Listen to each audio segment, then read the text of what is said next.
Marcia just wanted to clear out a few boxes in her basement. She left with a lung infection that nearly landed her in intensive care. Joyce climbed a small step stool to grab a holiday platter and shattered her hip in 2 places. Moments like these changed lives forever. And they all started with one simple decision: to declutter. If you're over here and planning to tidy up your home, in 15 minutes, this video would expose you to some truths that could protect your health and maybe even save your life. Have you ever picked up a box and felt that sharp twist in your back? The kind that makes you freeze mid-step, wondering if you just did something you can't undo? For seniors over 60, one wrong move while decluttering can change everything, turning a simple afternoon project into months of recovery, or worse. It happened just a few weeks ago to Thomas, a 74-year-old widower in Louisville, Kentucky. He was lifting old furniture in his basement, determined to finally clear it out before winter. But within minutes, he collapsed, his heart racing, his breath short. By the time paramedics arrived, he was in cardiac distress. He's alive today, but his daughter says he hasn't been the same since. Decluttering is supposed to feel good: clean space, clear mind, peaceful home. But there's a hidden side no one talks about: the real dangers certain decluttering tasks pose for older adults. And they're more common than you think. The 8 deadliest decluttering mistakes seniors make, why they're especially risky after 60, and what you can do to avoid them. These aren't just physical dangers. We're talking breathing issues, heart strain, emotional trauma, and the one silent mistake that's likely sitting in your living room right now. Let's begin with the first hidden danger. You won't believe how many seniors still try to do this one thing alone. The first deadly decluttering mistake: climbing into attic spaces or overhead storage areas without help. It feels like a quick, harmless task, but it's one of the most dangerous things seniors can do inside their own homes. This reminds me of Lorraine, a 71-year-old grandmother from Boise, Idaho. One Saturday afternoon, she decided to finally clear out the attic above her garage. Her plan? Make room for some old toys and donate the rest. She felt confident. After all, she'd been up there dozens of times when she was younger. But what Lorraine didn't factor in was how her body had changed. What used to be a simple climb became a perfect storm of risk. A wobbly ladder, poor air circulation, and intense heat trapped under the roof. Just 20 minutes into the job, surrounded by dust and sweat, she felt lightheaded. Instead of climbing down, she sat for a moment and blacked out. When her daughter came by that afternoon and found her, she was lying on the plywood floor, confused and dangerously dehydrated. This isn't rare. Each year, over 160,000 Americans end up in the emergency room due to ladder-related falls, and a large number are over 65. But falls aren't the only danger. Attics are hot, cramped, and full of airborne particles. For seniors, that combination can spike blood pressure, strain the heart, and trigger breathing problems faster than most people realize. So what's the safer path? First, never enter attic spaces alone. Always have someone nearby or on the phone who can check in every few minutes. Second, avoid working during the heat of the day. Early mornings are best. Third, use the bring it down method. Instead of sorting up there, bring boxes down in small, manageable batches and organize them at table level. This eliminates the triple risk of height, heat, and hidden air hazards. And finally, pace yourself. 15 minutes of activity, followed by at least 10 minutes of rest. If it takes a week instead of a day, that's okay. Your safety matters more than the timeline. Have you been putting off a trip to your attic? Before you go up there, ask yourself, is it worth the risk? Or can someone help me bring it down safely? Your memories are meaningful, but your life is non-negotiable. The second mistake might surprise you, because it takes place in a part of the home that feels familiar, quiet, and harmless. But for seniors, decluttering the basement without preparation can turn into one of the most dangerous things you'll ever do. Let me tell you about Marcia, a 78-year-old retired librarian from Dayton, Ohio. Her basement had been untouched for years. After a recent roof leak was fixed, she decided to finally tackle the mess downstairs, clear out the old books, boxes of her son's college stuff, and unused furniture from the 80s. She didn't think she was taking any risks. She was careful, she said. She wore gloves and carried a broom. But what she didn't account for was the air. As soon as Marcia opened the basement door, she noticed a musty smell. She figured it was just from years of closed-up space. But after 20 minutes of sorting through damp cardboard boxes, she started coughing. Not a little throat tickle, a deep, tight-chested cough she couldn't shake. Her eyes watered, her hands trembled. What she didn't know was that her basement had developed hidden black mold in the insulation and along the baseboards. Spores had settled into every box of books and fabric down there. When she disturbed them, they became airborne.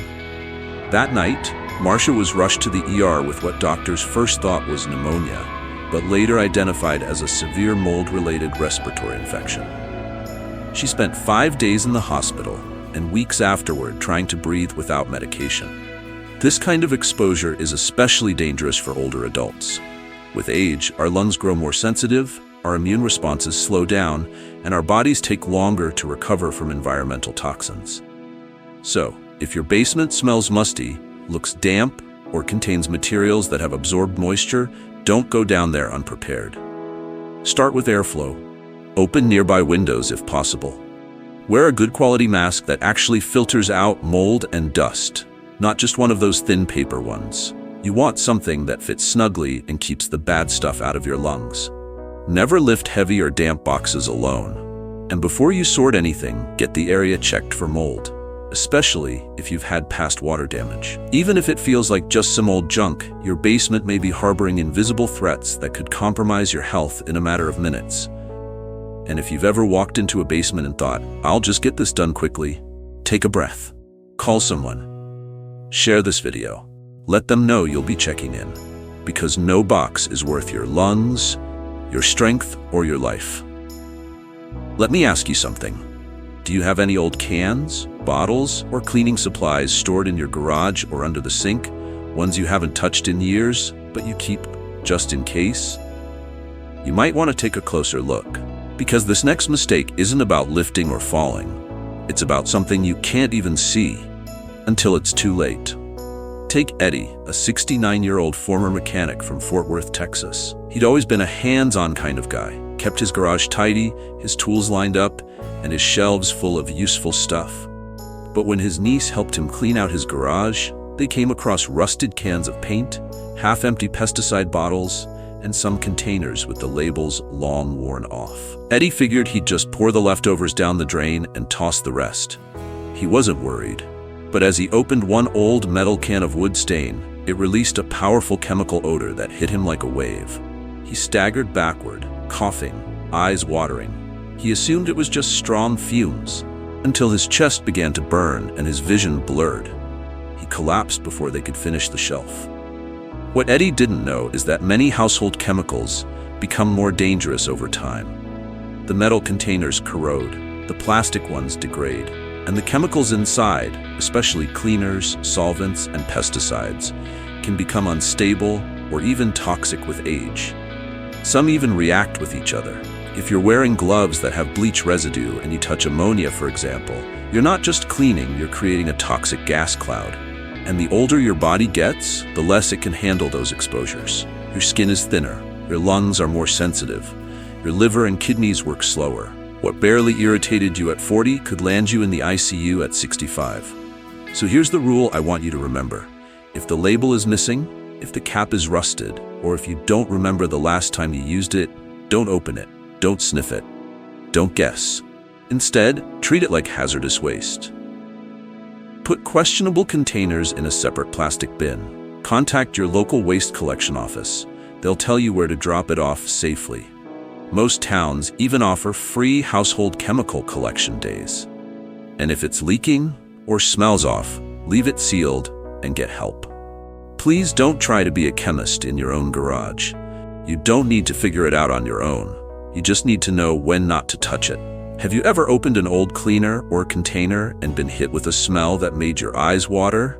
Share in the comments and any first aid you took. I'd love to hear what you discovered and how you handled it. Your story might help someone else avoid a scary situation. And if you've got someone in your life who's been meaning to clean out the garage, do them a favor and send them this video. You might be doing more than just helping them organize. you could be protecting their health. And while some dangers hide in forgotten bottles, others wear the face of familiarity. They look like that dresser you've shifted before, or that heavy armchair you've always been able to nudge into place. They wait quietly in your home until one moment, one instinct, turns a regular day into a hospital stay. This fourth mistake is one of the most underestimated because it feels like something you should still be able to do. Move a chair, slide a shelf, shift a table. You don't think twice about it until your body reminds you just how much has changed. Eleanor, a 78-year-old widow from Charleston, South Carolina, found that out the hard way. She'd been living alone since her husband passed 5 years ago. A strong woman, independent, proud. That week, she'd gotten new curtains from her daughter and wanted to give her spare bedroom a fresh look. The room had become a quiet space for books and memories, with an oak bookshelf standing tall along one wall, solid wood, decades old. She looked at it and thought, "I'll just move it a few feet to let more light in." She didn't even pause to consider asking for help. Why would she? She'd done this kind of thing her whole life.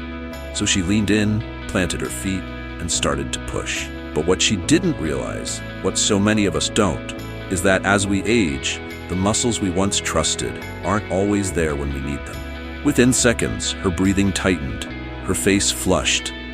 She didn't notice that she'd been holding her breath, that natural reflex we barely think about when we strain.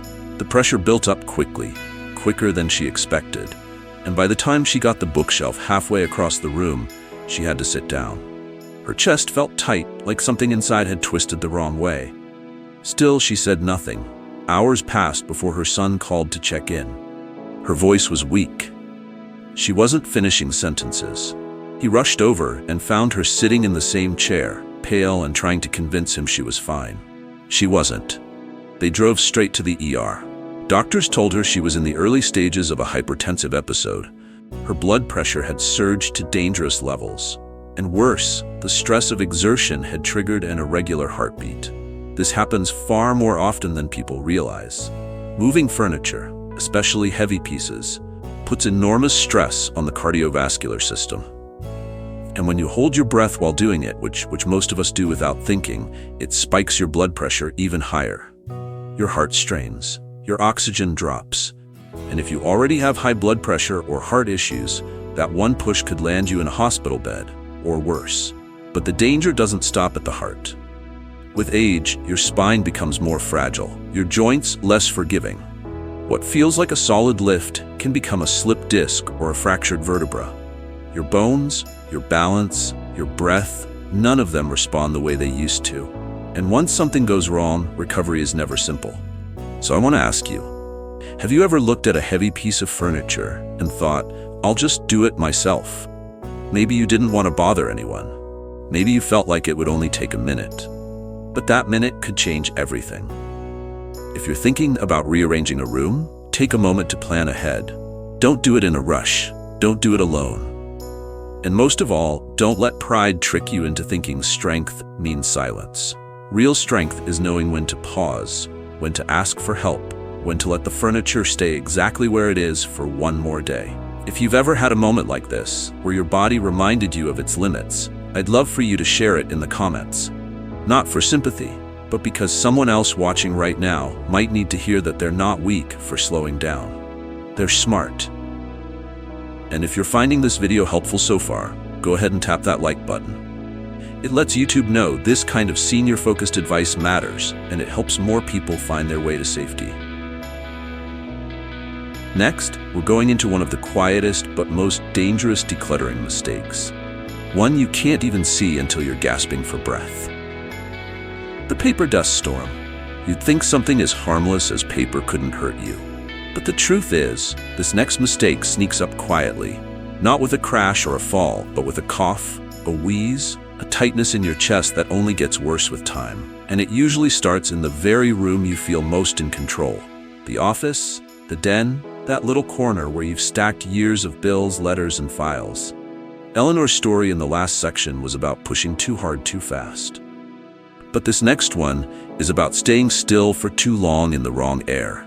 And the damage it causes isn't visible until it's already inside you. Let me tell you about Nancy, an 81-year-old retired accountant from Wichita, Kansas. She'd always been the organized type. Every tax return, every insurance policy, every medical record filed away in labeled boxes. But over the years, as the boxes multiplied and the labels faded, her home office turned into a sort of personal archive. And recently, when she decided to downsize and give her kids some peace of mind, she knew she needed to go through it all. One Saturday morning, she made herself a cup of tea, put on her glasses, and sat down with a pile of old folders. What she didn't notice right away was the thick layer of dust on the boxes, or the slightly musty smell that came from one stack of papers stored near a leaky window. She figured it was nothing, just old paper after all. She opened box after box, 25 years of bank statements, receipts, tax records, journals, school forms, and letters her husband had saved from the army. 2 hours in, Nancy was coughing. Not a little dry cough. It came from deep in her chest, raspy, sudden, and relentless. She stopped to drink water, thinking maybe it was just the dust getting kicked up. But by dinner time, her breathing felt tight. That night, she woke up gasping. Her daughter rushed her to urgent care at 2 in the morning. Doctors said she was lucky. It wasn't pneumonia yet, but it was close. The diagnosis? Acute bronchitis brought on by exposure to mold spores and paper dust. Nancy had stirred up decades of allergens and microscopic particles without realizing it. Those invisible threats had flooded her lungs, bypassing her body's natural filters. Her immune system, already slower from age, had gone into overdrive, and the inflammation nearly shut her airways down. You see, paper, especially when it's been stored in dark, humid, or enclosed spaces, becomes a breeding ground for mold, bacteria, and dust mites. And when disturbed, the fibers release fine particles so small they can travel deep into your lungs before you even feel the damage. For younger folks, maybe that just means a little sneeze or a tickle. But for seniors, it's far more serious. As we age, our lung capacity shrinks, our reflex to cough weakens, our immune systems react more slowly, and our tolerance for respiratory irritants drops dramatically. What feels like a harmless afternoon of paperwork can trigger a full-blown medical emergency. So how do you protect yourself? Start by treating old paper like you would sawdust or smoke, something that needs to be handled carefully. Work in a room with airflow. Crack a window. Use a fan to push air away from your face. And don't sit buried in the boxes. Bring just a few folders at a time into the open, well-lit space where you can sort at a safe distance. And please, don't just wear your glasses. Use a real protective mask, not a flimsy one from a drawer, but something that actually blocks dust and spores. You don't need a medical-grade mask, but you do need one that fits snugly and covers your mouth and nose. This is about more than comfort. It's about breathing freely tomorrow. Break the work into 30-minute sessions at most, then stop. Rest. Drink water. Let your body recover. If you start to cough or feel pressure in your chest, walk away. This isn't a race to the recycling bin. It's a process of keeping your past while protecting your future. If the job feels too big, consider hiring a local shredding service. Many will come pick up boxes and destroy them securely. That way, you don't have to handle every sheet yourself, especially the old ones soaked with allergens and age. Let me ask you, do you have stacks of paper tucked away that haven't seen daylight in years? Boxes in the closet? Drawers filled with just-in-case documents? Or folders in the garage slowly gathering dust? If so, now might be the time to make a plan. And if you've ever had a coughing fit while going through old files, or even found a musty smell in your paper piles, I'd love for you to share that story in the comments. Someone watching this might be right where Nancy was last month, and your voice could help them breathe easier. And if you're finding these tips helpful, tap that like button so YouTube knows this kind of content matters. And we can keep reaching seniors who need these life-saving reminders. And now we come to a danger that hides in plain sight. It doesn't creak, it doesn't smell, it doesn't shout. It just waits, about 2 feet off the ground, to change the course of your life in a single quiet moment. The high shelf hazard. It doesn't take a ladder or a second-story window to cause a life-altering fall. For most seniors, just one step up is all it takes. Onto a stool, a chair, even the bottom rung of a stepladder. And everything can shift in an instant.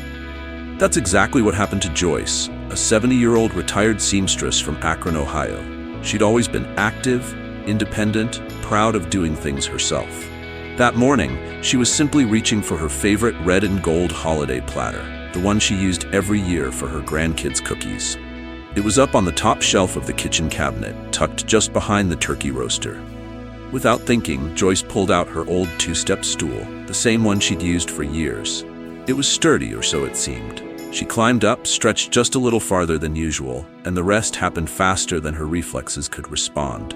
Her balance shifted slightly, barely at all. But her body didn't adjust the way it used to. Her foot wobbled, her shoulder tilted. And before she could catch herself, she was falling backward through the air. She landed on the tile floor with a sickening thud, her hip taking the full force of the fall. The pain was immediate and blinding. Joyce couldn't move. She couldn't even sit up. She laid there for nearly an hour before a neighbor heard her moaning through the open window and called 911. The diagnosis? A double hip fracture. Not just a bruise, not a sprain. 2 clean breaks that would require surgery, months of rehabilitation, and a long-term care facility stay. That was 6 months ago. As of today, Joyce still hasn't returned home. You see, our bodies change more than we think they do. After 60, your inner ear, the system that helps you balance, becomes less sensitive. Your eyes can misjudge depth, especially in low light. But worst of all, your reaction time slows. That's what makes falls so dangerous. Even if you start to slip, you don't react fast enough to stop it. And when you hit the ground, it's not the same body absorbing that fall anymore. A fractured hip is one of the most serious injuries a senior can suffer. Recovery is long, it's painful, and in some cases, people never fully regain their independence. What begins with reaching for a baking dish can end with a walker, or even a permanent move out of your home. And it's not just hips. Falling backward can lead to traumatic brain injuries because your brain, over time, shrinks slightly, creating more room inside the skull. That means when your head hits the floor, it moves farther, hits harder, and bleeds more easily than it once did. I want you to think about your own home for a moment. That top shelf in the kitchen, the linen closet, the cabinet above the fridge, the pantry where you keep the big mixing bowl. Do you really need to be climbing up there? If you do, please, don't do it alone, and don't use an old stool or a kitchen chair. That's not what they're meant for. Better yet, ask someone to bring the item down for you, or rearrange your storage so the things you use most are within reach.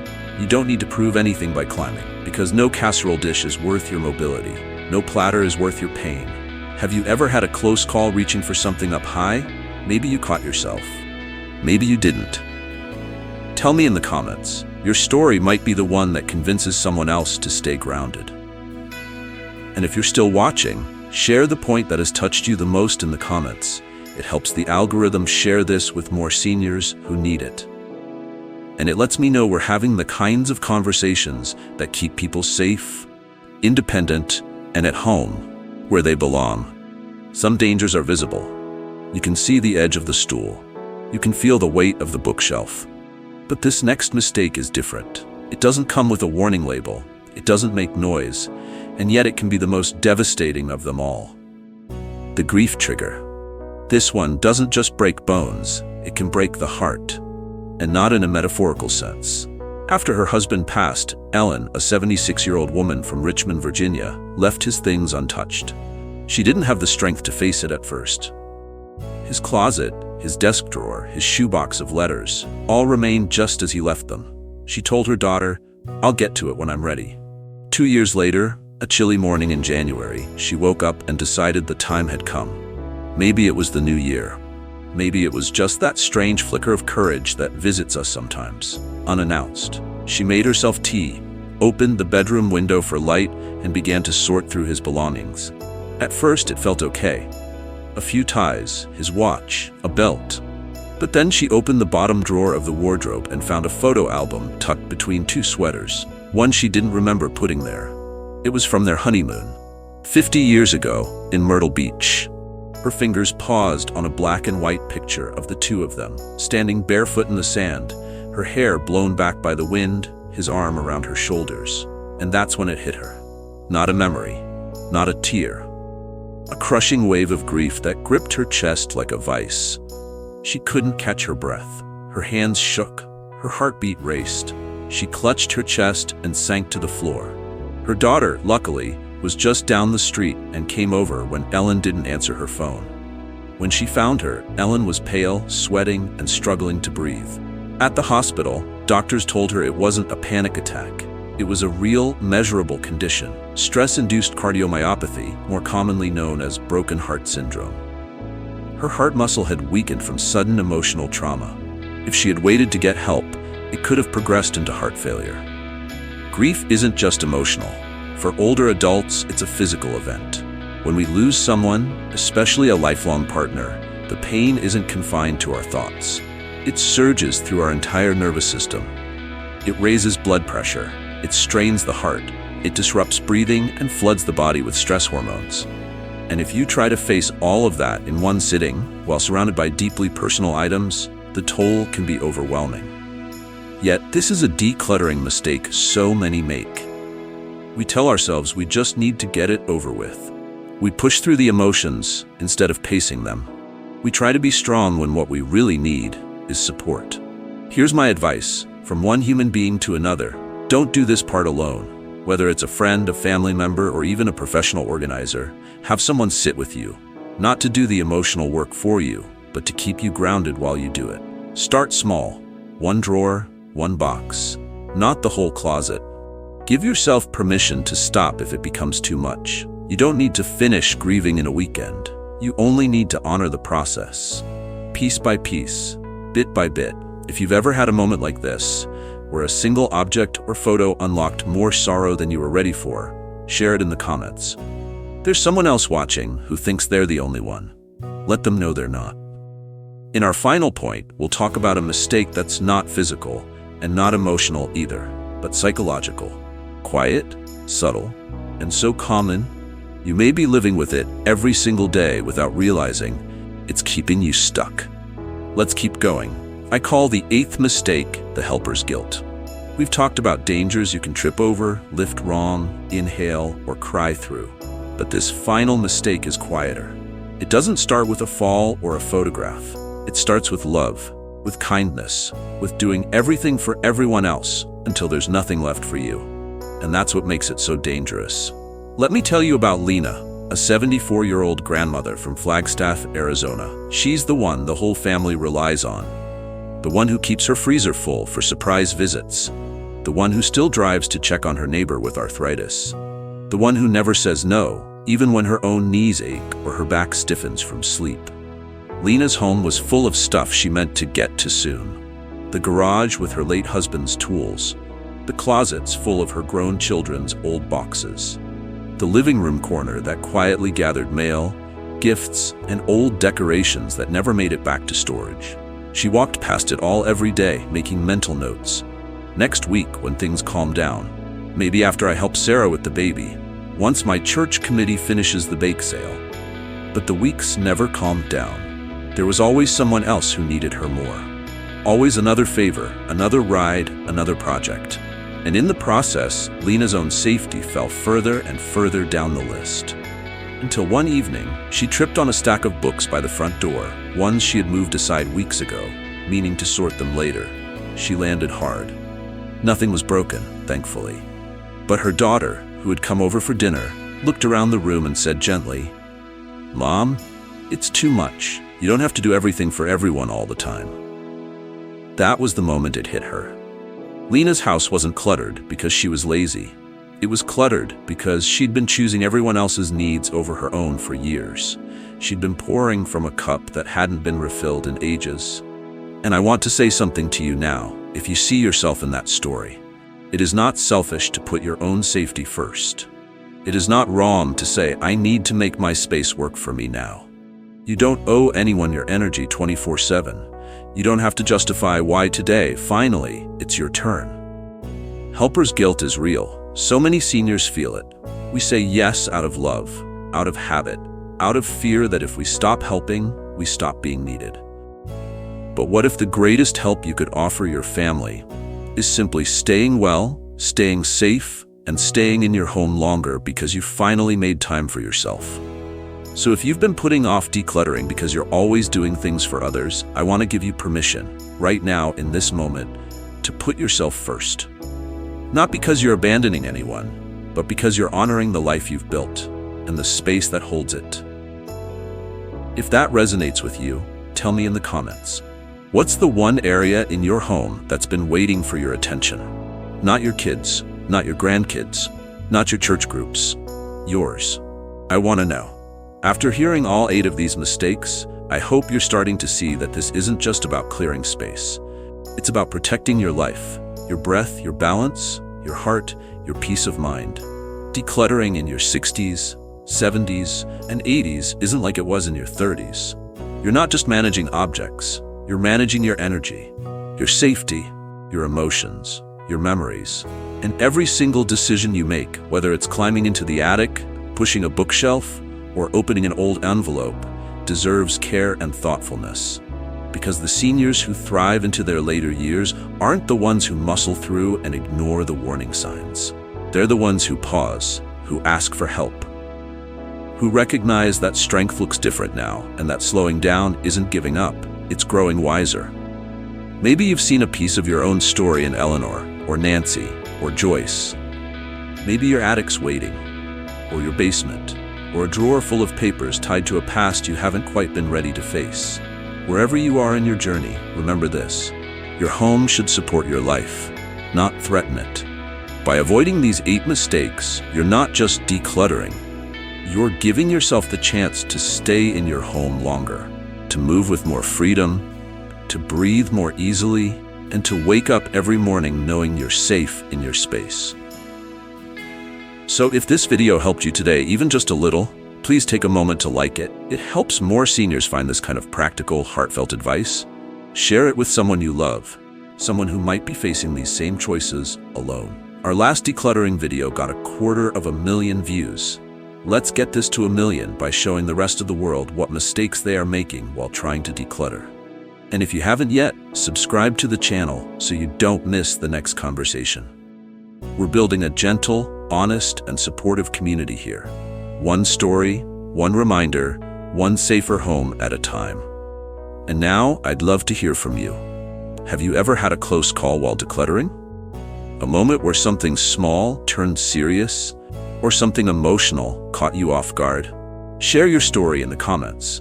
You never know who you might be helping by speaking up. You're not alone, you're not behind, and it's never too late to make your home a little safer and your life a little lighter. Until next time, take care of yourself, gently, patiently, and with the same kindness you so often give to others.